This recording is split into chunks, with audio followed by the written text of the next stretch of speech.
Hello, everyone. Welcome to Far From Just Words. There's a very the topic today is very complicated, and so I will take my time in saying what it is.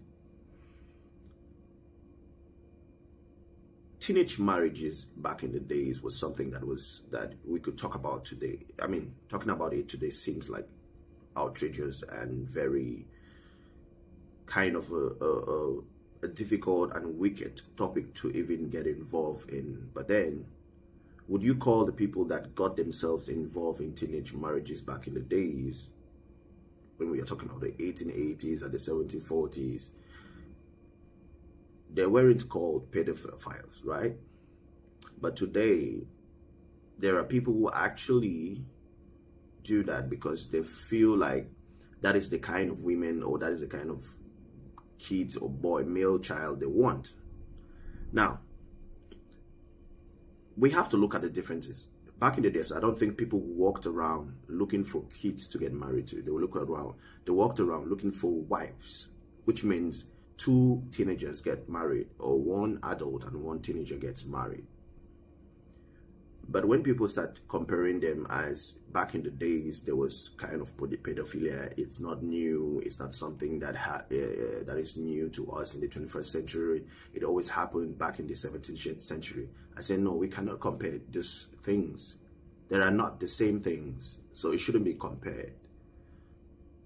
You cannot talk about people who actually went out of their way, or their parents went out of their way to arrange marriages, like they arrange marriages between this and that, this family, between this family and that family. Those were the things that they did for political reasons sometimes, and sometimes it was for social reasons. I mean, this guy is rich and I want my daughter to get married to this guy because I'm rich too. I mean, to continue the wealth.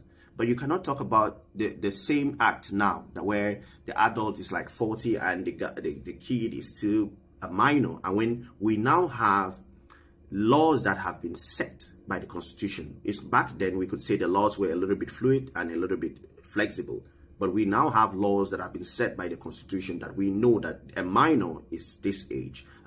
When you're when you're a senior person, you're this age, right? So we already know that if an adult is going out of his way to sit down or to have any sensual or sexual activity with a kid that is 12 years old, that is a pedophile, right? It's been set in the laws. So we know that. So we cannot compare the times, and we cannot even compare what it was. So this is just to clarify the fact that, yeah, I mean, I had another video, a longer video on my page